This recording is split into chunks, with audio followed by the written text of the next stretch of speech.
परसों मेरे सामने एक 30 साल लड़की का वाकया आया। परसों नहीं, वाकया तो 2-3 महीने पुराना है। 30 साल की लड़की, 3 बच्चियां उसकी, शौहर को हार्ट अटैक हुआ, मर गया। अब आप बताओ यार, 30 साल की लड़की की तो अपनी शादी की उम्र है, किस कदर टेंशन है ना उसको, किस कदर टेंशन में होगी। वो अपना नहीं सोच रही, वो अपनी 3 बच्चियों का सोच रही है, इनका क्या बनेगा। अब क्या हो रहा है कि लोग बता रहे हैं कि जी उसके रिश्तेदार उसको ज़कात दे रहे हैं रमजान में। मैंने कहा इन बेगैरतों, माजरत के साथ थोड़ा मैं गुस्सा हो रहा हूं, इन बेगैरतों को बोलो कि उसकी शादी का इंतजाम करो, ज़कातों पे नहीं टुकड़ों पे पालो। कब तक पलेगी ज़कातों के टुकड़ों पे यार, कोई इंसानों वाला काम करो तुम। उसके रिश्तेदार क्यों नहीं कर लेते उससे दूसरी शादी भाई, उसके देवर क्यों नहीं कर लेते, उसके चच्चे ताए क्यों नहीं कर लेते, जो शोहर के हैं चच्चे ताए वगैरह, ये कजन है, वो क्यों नहीं कर लेते।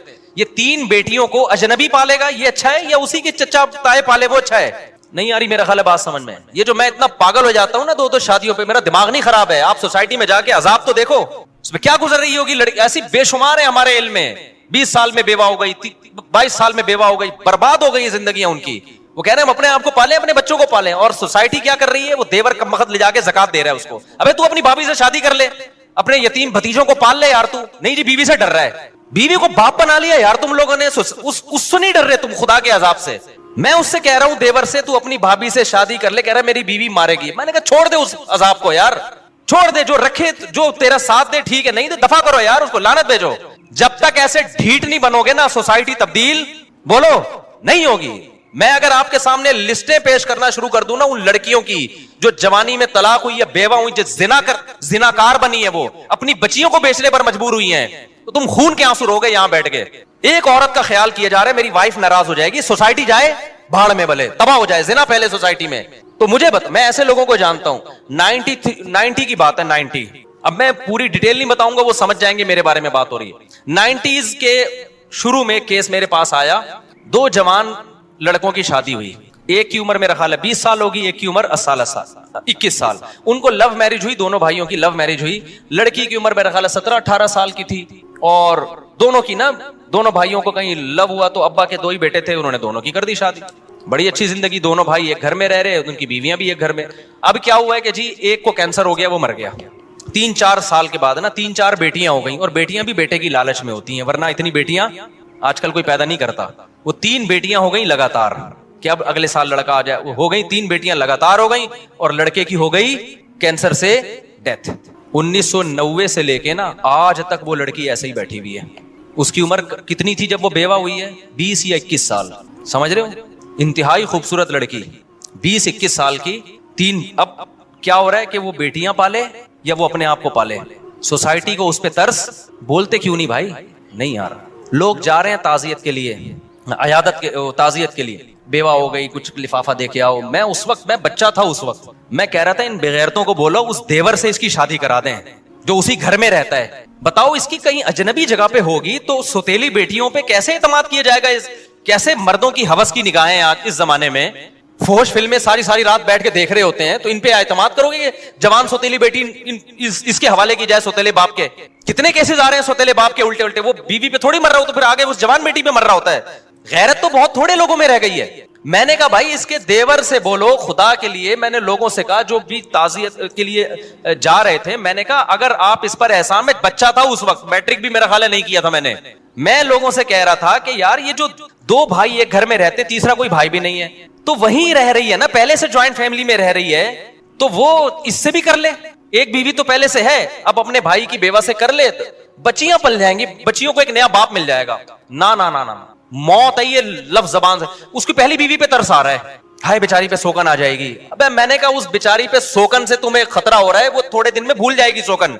हर गम थोड़े दिन चलता है, उसकी सारी जरूरतें पूरी हो रही हैं, उसको नान नफका भी मिल रहा है, उसके बच्चों का बाप भी है, उसको घर भी मिला हुआ है, सब कुछ है। एक शिरकत हो जाएगी थोड़ी सी यार, मुसाफिर खाना है, दुनिया बर्दाश्त कर लो। ना ना ना ना ना, ज़कातें और ये टोपी ड्रामे लगा के रखे हुए, सदके खैरात, और जो करने का काम है वो कर नहीं रहे। सारी जिंदगी अब तक बैठी हुई है वो ऐसे। नहीं आ रही मेरा ख्याल है बात समझ में? अब तक वो मेरा ख्याल, अब तो क्या बेचारी की, मुझे नहीं पता उसके बाद, मुझे नहीं पता वो उनका हुआ क्या ना। मैं कभी वहां गया, मुझे केस आया था सामने, लेकिन इतनी बात पता चली कि अब तक क्या है, अब तो बच्चियों की टेंशन में 20 साल 21 साल की लड़की सारी जिंदगी किसकी टेंशन में गुजार रही है। और मैं फर्ज कर रहा हूं कि बहुत दीनदार होगी इंशाअल्लाह, लेकिन ऐसे हालात जब आते हैं, जो बाहर जाके जब वो जॉब करेगी तो आप मुझे बताओ, जब जॉब में लोगों को पता चलेगा, उसके बॉस को पता चलेगा बेवा भी है, कम उम्र भी है, खूबसूरत भी है, जरूरतमंद भी है, वो हवस की निगाहें डालेगा उस पर? नहीं डालेगा। आप क्या समझते हैं वो अपनी बहन समझ के उसको उसके साथ डीलिंग करेगा? वो बहन समझेगा उसको? कितनी जरूरतमंद खवातीन है, लड़कियां हैं जिन्होंने जॉब की है, आपके सामने अपने दिल का राज थोड़ी आके बताएंगी। वो तो हमें आगे बताती है कि हमारा बॉस हमारे साथ कर क्या रहा है। कहती है हम अपने बाप को नहीं बता सकते क्योंकि अब्बा जॉब से हटवा लेगा हमें। रेप हो रहे हैं उनकी इज्जतों से खेला जा रहा है। फिर बास तो ऐसे होते हैं कि उनको भी चस्का लग जाता है गुनाह का, यार ये पैसा कमाने का आसान रास्ता है। तो इसलिए भाई सोसाइटी पे तरस खाओ। हम कोई बेवकूफ नहीं है जो 4-4 शादियों की बात करते हैं। हमारा कोई दिमाग खराब नहीं हो गया। आपकी 4 शादियों से हमें कोई फायदा नहीं है, लेकिन अगर इसको रिवाज नहीं डाला, खुदा की कसम नस्लें तुम्हारी भुगतेंगी और तुम्हारी नस्लें बर्बाद हो जाएंगी इस तरह से। किसी की बातों में ना हो। इब्राहिम अलैहिस्सलाम खड़े हुए ना कौम के खिलाफ, उन्होंने कहा मैं इन पत्थरों को नहीं पूछ सकता, भाई मैं खुदा को मानता हूं, लेकिन खुदा की कसम हम भी पत्थरों को ही पूज रहे हैं। एक पत्थर हाथ से बना हुआ होता है, एक पत्थर है कल्चर का पत्थर, कल्चर का बुत। हम खुदा को छोड़ के उस कल्चर के बुत को की इबादत कर रहे हैं। कल्चर को उठा के फेंक दो। हमें अल्लाह ने इस्लाम दिया है। देखो यूरोप में जब तबाही आई है ना, पहली जंग अजीम, दूसरी जंग अजीम में मर्द मर गए थे उनके, औरतें बहुत मर्द मार्केट से क्या हो गए, शॉर्ट। उनके पास कोई हल नहीं था इसका, तो उन्होंने औरतों को जिना पे लगा दिया। हमारे पास तो हल है भाई, हमारे पास, उनके पास तो हल नहीं था ना। वो किससे पूछते? पादरियों ने कहा एक से ज्यादा शादी हो नहीं सकती। हालांकि तौरात इंजील में ऐसा नहीं था। तौरात इंजील में तो ये 4 से भी ज्यादा हो सकती थी, लेकिन उन्होंने तहरीफ शुदा दीन कल्चर को फॉलो किया। पूरी सोसाइटी का बेड़ा गर्क हो गया। अब वो चाहते हैं कि हमारा मैरिज सिस्टम बहाल हो जाए। अब नहीं हो सकता बहाल। हमें तो यार अल्लाह ने इस्लाम दिया है। आप अगर दूसरी कर रहे हो, बेवा को सहारा दे रहे हो, तलाक याफ्ता को सहारा दे रहे हो, कोई रोकता है कि हमारा सोसाइटी इजाजत देती है? आप बोलो सोसाइटी का ही तेल लेने यार। खुदा है, मैं कलमा पढ़ता हूं, मुझे खुदा ने इजाजत दी है, किसी में दम है तो रोक के दिखाए। तो ऐसे वाकयात में रो रहा हूं। उन लड़कियों की ऑडियो आ रही है, रो रही है, चीखो पुकार, जिंदगी बर्बाद हो गई, कोई पूछने वाला नहीं है। तो आप देखो कोई वाकई नहीं है। अब ऐसा नहीं हो सकता कि ऐसी लड़की जो 30 साल में बेवा हुई, उसकी 3 बच्चियां भी हैं, कल मेरे पास कोई बंदा आ जाए मेरी शादी करा दो, मैं उठा के उसके हवाले कर दूं। आगे क्या होगा भाई उसकी बेटियों का? ऐसी लड़कियों के लिए सबसे पहला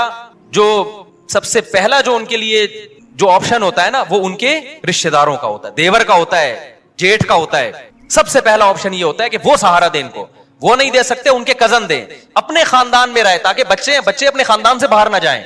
लेकिन अब देखना, ये सारे बड़ी बड़ी दाढ़ियां भी हैं और तहज्जुद के निशानात भी हैं माथों के ऊपर, हर साल हज उम्रे भी हैं। किसी बेगैरत को ख्याल आ गया ना कि इसकी दूसरी शादी करा दो इसके खानदान में, तो आप मुझे आके बता देना, मैं उसको अवार्ड दूंगा। किसी बेगैरत को ये ख्याल नहीं आएगा। वो ज़कातें देगा लिफाफे डाल डाल के ना, कि चलो जी मेरी ज़कात 2500 रुपए बनती थी, अब मैं इस बेवा को ज़कात देके एक बहुत बड़ा तीर मारूंगा मैं। वो क्या होगा यार 2500? फिर उसको ज़कात, उसको तो मोहब्बत भी चाहिए, शौहर की मोहब्बत तो हर औरत को चाहिए, उसके औलाद को सहारा चाहिए। यतीमों की तरह पालेंगे, इसका बाप नहीं है यार। तुम खुद अपने बच्चों के बारे में सोचो यार, बाप की वजह से बच्चों को कितनी इज्जत मिलती है। कभी तसव्वुर किया आपने? आप थोड़ी देर के लिए फर्ज करो मैं मर जाऊं और मेरे बच्चों को ज़कातें लाके लोग दे रहे हो, किस कदर इंसान के रोंगटे खड़े हो जाते हैं ना। उसको बाप चाहिए होता है ऐसी बच्चियों को, और वो बाप जो बाप का भाई है, बाप का कजन है, वो तो वो बाप का किरदार अदा कर सकता है, सोतेला वो किरदार अदा नहीं कर सकते, बिल्कुल बाहर के खानदान को। तभी फुकाहा ने बयान किया है, लड़की तलाक याफ्ता हो या बेवा हो, अपने खानदान में शादी करेगी तो बच्चे रख सकती है, खानदान से बाहर जाएगी तो बच्चियों को साथ नहीं ले जा सकती, क्योंकि उस बच्चियों का फिर मुस्तकबिल महफूज नहीं है, फिर बच्चे छोड़ने पड़ेंगे उसको। लेकिन बच्चे छोड़ के फिर वो बच्चे नहीं रख रहे होते, खानदान वाले कह रहे हम क्यों पाले, क्योंकि फैमिली प्लानिंग ने बना दिया 2 बच्चे, अपने बच्चे नहीं पल सकते तो दूसरों के कहां से पालोगे। नहीं आई ना बात समझ में, मेरा ख्याल है। तो आखिरत में उल्टे लटके हुए होगे, हमने अपना फर्ज अदा कर दिया है। अब आप हम पे लतीफे कसे, मजाक उड़ाएं हमारा कि ये मौलवी को शादियों के अलावा कुछ नहीं आता, लेकिन जिन पे गुजर रही है ना, उनकी पुकार अल्लाह ही सुनता है, और अल्लाह फेंटी लगाएगा, चित्रौल लगाएगा कि तुम जब कलमा पढ़ते थे और मैंने तलाक याफ्ता और बेवा और बेसहारा औरतों के लिए हल ये बताया था, तुमने सारा पैसा हज उम्रे पे क्यों लगा दिया? तुम ज़कातों पे कोई फोकस तुमने क्यों किया, जो असल सहाबा में तो हमें नहीं मिलता। कोई बेवा होती और चंदे हो रहे हैं उसके लिए। सहाबा में ऐसा हुआ, एक सहाबी की 4 बीवियां एक टाइम पे बेवा हुई हैं, 4 बीवियां एक टाइम पे बेवा हुई हैं, और चारों की फौरन शादी हो गई है, क्योंकि सब ज्यादा शादियां करते थे तो रिश्तों की कमी नहीं थी। हजरत जाफर तैयार जवान थे, जब शहीद हुए ना, लोग मुझे ये भी कहते हैं कि लोग 4 शादियां करेंगे, मर गए तो 4 औरतों को बेवा बना के चले जाएंगे। ओ भाई 4 औरतों को बेवा बना के चले जाएंगे, लेकिन 4 शादियां फिर अगर उनकी शादी नहीं होगी ना, इसलिए नहीं कि इसने 4 की थी, इसलिए कि बाकी नहीं कर रहे। नहीं आई मेरा ख्याल बात समझ। वरना सहाबा के दौर में भी ऐसा हुआ। हजरत जाफर तैयार लड़ाई के लिए गए थे, जवान थे, 4 बीवियां थी उनकी, शहीद हुए तो 4 बीवियां बेवा हुई हैं, रोने की आवाज आई उनकी। आप सल्लल्लाहु अलैहि वसल्लम उनको खामोश करवाया कि आवाज बाहर ना निकले, फिर उन 4 की शादी हो गई।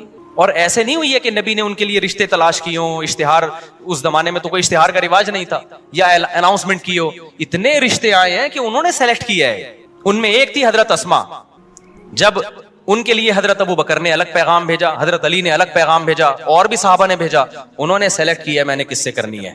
हालांकि हजरत अबू बकर तो पहले से मैरिड थे, किसी ने नहीं कहा कि आप तो शादीशुदा हैं, आप क्यों पैगाम भेज रहे हैं। उन्होंने कहा नबी ने एक वक्त में 9 रख सकते हैं, तो हमने 4 रख लिया, तो क्या हो गया भाई।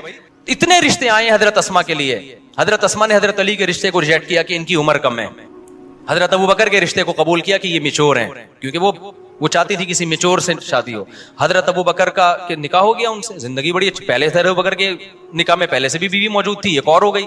जब हजरत अबू बकर का इंतकाल हुआ तो फिर हजरत अली ने दोबारा पैगाम भेज दिया। उस वक्त हजरत फातिमा का शायद इंतकाल हो चुका था, मेरा ख्याल है। हजरत अली ने दोबारा पैगाम भेजा तो उन्होंने कबूल कर लिया, क्योंकि अब हजरत अली भी क्या हो गए थे, दोबारा भी शादी हो रही है, 2-2 3-3 दफा बेवा होकर शादी हो रही है। हजरत खदीजा की जो 40 साल में शादी हुई है और नबी 25 साल के थे, तो आप क्या समझते हैं हजरत खदीजा को रिश्ते नहीं मिल रहे थे। खतबहा अशराफ कौमिन, हदीस में जब खदीजा बेवा हुई हैं, कौम के सरदारों के रिश्ते आए हैं, उनमें एक नबी सल्लल्लाहु अलैहि वसल्लम का था। तो हजरत खदीजा ने फरमाया कि मैंने शादी ऐसे शख्स से करनी है जो मेरा माल तिजारत में लगा सके, उसके लिए ईमानदार आदमी चाहिए। तो ये क्या है, ये ईमानदार। वहां भी सिलेक्शन हजरत खदीजा की तरफ से थी, वो मोहताज नहीं थी कि नबी से निकाह करने पर, ना ना ना, उन्होंने खुद सेलेक्ट किया था, भाई ये मेरे लिए ज्यादा सूटेबल है।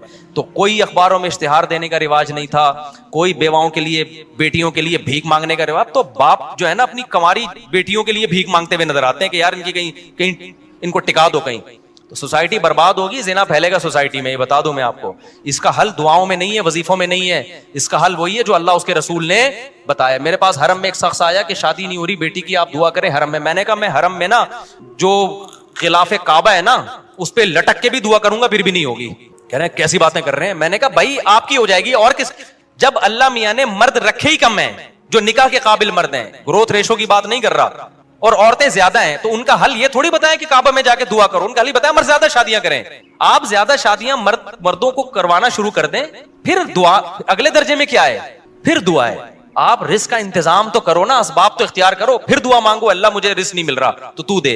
दुआ कबूल होती है असबाब इख्तियार करने के बाद। मर्द है नहीं, निकाह कर नहीं रहे, और आप कह रहे हो कि अपने बेटे को शादी करने नहीं देते और बेटी के लिए कह रहे हो कि रिश्ते ही नहीं है, तो दुआएं मांग रहे हो जाके, तो खुद अपने आप को बेवकूफ बना रहे हो भाई। होता है कि नहीं होता, बाप अपने बेटे को करने नहीं दे रहा शादी और बेटी के बारे में कह रहे रिश्ते क्या है ही नहीं, मैं दुआएं मांग रहा हूं अल्लाह से। अल्लाह कहेगा ना तू किसी और की बेटी को तो निपटा नहीं रहा, अपनी बेटी के बारे में क्या कर रहा है। तो दूसरा भी यही कर रहा है कि वो अपने बेटे को नहीं करने दे रहा। तो असबाब इख्तियार जब तक नहीं करोगे मामला हल नहीं होगा। तो मैं इसमें बहुत सेंसिटिव हूं, मैंने हालात देखे हैं, समझ रहे हो, जो हालात मैंने बूढ़ों के देखे हैं, ब्रेन हेमरेज से मरते हुए देखे हैं। हम इसी सोसाइटी में पैदा हुए हैं भाई, कोई मरीख से आए हुए लोग नहीं, अपने रिलेटिव्स में देखे हैं और अब भी नजर आ रहे हैं आए दिन। मैंने तो फोन सुनने छोड़ दिए इसी वजह से यार, डिप्रेशन का मरीज बनता है आदमी। इतनी लड़कियां, इतनी औरतें जो जिनकी चीखो पुकार है ना, जितने माँ बाप हैं। एक दफा मैं गया किसी के घर, उस बूढ़े पे मुझे इतना रोना आ रहा था, उसकी बच्ची जवान तलाक आके घर बैठ गई। वो बूढ़ा आदमी ने पूरा ना एक कमरा जहेज से जमा किया हुआ है, मुझे दिखाया यार मुफ्ती साहब इस बच्ची की शादी करा दो। पूरा यार उसका कबाड़ खाना बना हुआ था बेचारे का, वो गरीब ने अपना ना जोड़ जोड़ के। लोग कहते हैं ना जहेज की वजह से शादी नहीं हो रही, जहेज ना होने, जो उसका पूरा कमरा है वो कबाड़, इसलिए कह रहा हूं कि पुराना हो गया था। मुझे इतना तरस आ रहा है यार, ये क्या, यानी क्या करें इसके। गन पॉइंट पे थोड़ी हम किसी की करा सकते हैं, क्यों। जब एक करनी है ना तो मैयार बहुत ऊंचा होता है, दूसरी पे हो जाता है, दूसरी पे वो देने के लिए तैयार नहीं, क्यों, रिवाज नहीं है। वो कहेगा यार पता नहीं, और करेगा तो कोई देगा ना, वो तो कोई कर ही नहीं रहा तो देगा कहां अगला। और जो करने की सोचता है ना उसका मैयार इतना ऊंचा है, उफ, कह रहे तो मैं दूसरी कर रहा हूं इतनी टेंशन में, तलाक याफ्ता से कर लूं। उसको मैयार ये है कि उसको कोई बॉलीवुड की एक्ट्रेस चाहिए, उसको सना खान चाहिए उसको, या उस जैसी कोई। समझते हो कि नहीं समझते। ऐसा नहीं होता मेरे भाई, ऐसा नहीं होता। तो अल्लाह के लिए काम शुरू कर लो, सोसाइटी को उठा के क्या करो, ऐसे की तैसे, अच्छी नीयत से करो। बेहतर तो ये तलाक याफ्ता बेवा से करो। बेगम रुकावट बन रही है, उसको इज्जत दो, मोहब्बत दो, बोलो बेगम मुझे पता है आपका गम है लेकिन सोसाइटी की नीड है ये जरूर। और छुपन छुपाई नहीं खेलो शादियों में, ठीक है। जिना से तो बच जाता है आदमी छुप के शादी करने में, लेकिन खानदानी आदमी वही होता है यार, है तो है, ऐसी की तैसी यार, उसके भी वही हुकूक हैं जो इसके हुकूक हैं। ये छुपन छुपाइयों वाले मामले ना ज्यादा अरसा चलते हैं, बीवियों को जब लटका के छोड़ देते हैं इसमें, कुछ दिन के बाद जब दिल भर गया तो बोझ लगने लगती है, उसको निकालने के चक्कर में होता है। ये गैर खानदानी लोगों की हरकतें होती हैं। खानदानी आदमी कहता है जब मैंने शादी की है तो ऐसी की तैसी, मेरे कतले बना के मार दो, मुझे भुगते से जो है ना सिरी पाए मेरे अलग कर दो, किया है मैंने, जाओ जो मर्जी करना है करो। इसमें चंद दिन टेंशन होगी, पूरी जिंदगी सुकून से गुजरेगी। ससुराल को पता चल जाएगा भाई ये बहुत डीट है इस मामले में। हमने भी शुरू में टेंशन में टाइम गुजारा, अब अल्लाह का शुक्र है हम टेंशन से अल्लाह ने बचा लिया। अल्लाह बचाए ही रखे। मुझे अल्लाह में ऐसे भी बहुत डर लगता है। अल्लाह कहेगा तू बगैर टेंशन की, अच्छा तो इसलिए अल्लाह ने बचाया हुआ है। लेकिन हमने बड़ी टेंशनें उठाई हैं, ऐसा नहीं हो गया। उसमें यही था कि यार हो गया तो हो गया, स्टाइल ही यही था। मर जाएंगे ना, जो मर्जी करना है कर लो यार, जो हो गया हो बस हो गया, एक्सक्यूज मी सर हो गया, ठीक है ना। इसके बगैर चलता नहीं है। इसमें टेंशन है, वक्ती है, उसके बाद सुकून है। मेरे पास ऐसे लोग आए दूसरी की बहुत टेंशन में, यार हम तो अब छोड़ दूं नहीं। मैंने कहा यार अगर ये कंफ्यूज वाली जिंदगी गुजारी ना, डिप्रेशन से मर जाओगे। अब तो जो हो गया क्या है, बोलो हो गया, मार दो, फेंक दो, नाले में लाश बहा दो, कुछ भी करो, बस जो होना था क्या है हो गया। और मैंने कहा घर से बंदूकें छुपा दो, ऐसा ना हो, क्योंकि ऐसे केसेस भी हुए बेगम ने उड़ाई दिया बंदा, खुद जेल हो गई फिर बेगम को। लेकिन उस जज्बात में ना औरत को आहिस्ता से बोल रहा हूँ, कुछ सीख ना ले गई तो भाई, और उसको बेगम को बता दो मैं मर जाता तो भी तो सब्र आ जाता ना। और औरत को चाहिए भाई, ठीक है औरत को तकलीफ होती है, लेकिन दूसरी औरतों का भी तो ख्याल करें ना यार, वो भी तो इंसान है। मैं ऐसे वाकयात भी जानता हूँ। एक बंदे को मैंने कहा करो, तुम्हारी बेगम बेवा हो गई, तुम्हारे बच्चे भी ऐसे ही रुलेंगे। उसने कहा कुछ नहीं होता, वो बेवा वाकई हो गई। अब तो मैं किसी को ये भी नहीं कहता, मैंने कहा ऐसा ना हो ये मर जाए, वो एक्सीडेंट से मरी गए, वही हुआ, उनके बच्चों को भी कोई पूछने वाला नहीं। तो ये सारा सोसाइटी ने बेकार एक हिसाब किताब शुरू कर दिया है। शुक्र करो तुम जवान हो, अभी ये बातें सुनने को मिल रही हैं। कितने बूढ़े मेरे पास आए, काश मुफ्ती साहब 10 साल पहले हम आपके बयान सुन लेते, काश सुन लेते। लेकिन फिर बार बार मैं कह रहा हूं, लटकाओ नहीं औरत को, लटकाओ नहीं, चस्के लेने के लिए मत करो, हमारे बयान का नाजायज फायदा मत उठाओ। बहुत से बेगैरत हैं, बड़े बेगैरत हैं, बयान सुन के करते हैं और फिर लटका देते हैं औरत को। चंद दिन का जोश होता है, या फिर पहली को भूल जाते हैं। ये बेगैरती वाला काम नहीं, ये पैगंबरों का काम है, तो पैगंबरों के तरीके पे ही होगा। हमारे नबी ने जैसे किया है तो पैगंबरों वाले तरीके पे ही करो। बड़ा अच्छा लगता है जब कोई आता है कहता है मैं शादी कर रहा हूं और मैं बता दूंगा। और मैंने कहा फिर जब पिटेगा तो क्या हुआ, कह रहा है कोई बात नहीं यार मुझसे। और फिर अल्लाह का शुक्र है वो पहली को घुमाने लेके जा रहे होते हैं। मुझे अच्छा लगता है कि यार इसको पता है पहली को तकलीफ हुई है, तो अब थोड़ा सा उसको टाइम देना है। तो उसकी तलाफी भी तमीज से कर रहे होते हैं, उसको घुमा रहे हैं, फिरा रहे हैं, उसको ज्यादा इज्जत दे रहे हैं। तो तमीज से करोगे, इसकी बरकतें तुम दुनिया में अपनी आंखों से देखोगे। बदतमीजी से करोगे तो नहूसत आएगी। सही है। इस पे एक टेक्निकल पॉइंट की बात आ रही है, वक्त बहुत बुरा हो गया है। अक्सर लोग दूसरी शादी करते हुए कहते हैं खानदान धक्के देके निकाल देगा, छोड़ देगा हमें। तो मैं कहता हूँ जब दूसरी तीसरी चौथी होगी ना, 2-4 साल में तुम्हारा अपना इतना बड़ा खानदान होगा, बच्चे भी उसी स्पीड से होंगे, तो इतना बड़ा खानदान होगा कि तुम्हारा खानदान जो है वो तुम्हारे खानदान का एक छोटा सा हिस्सा बन जाएगा। नहीं आई बात समझ में? मेरे खानदान में टोटल पता नहीं कितने अफराद थे, लेकिन अब वो मेरे खानदान के थोड़े से अफराद रह गए। समझ रहे? नहीं आ रही समझ में? यानी मेरे खानदान वाले अगर आए तो फिर जो मेरे वाला खानदान है, अगर मैं उनके साथ बिठाऊं तो फिर ऐसा लगेगा कि वो वाला जो खानदान, जो मेरा पहले वाला जो खानदान था ना, वो मेरे वाले खानदान का एक छोटा सा पार्ट है। तो भाई खानदान तो बनता ही शादी ब्याह से है यार। तो खानदान छोड़ के निकाह को प्रोमोट करो, अल्लाह अच्छा खानदान दे देगा आपको। ऐसे नालायकों से अल्लाह हिफाजत करेगा।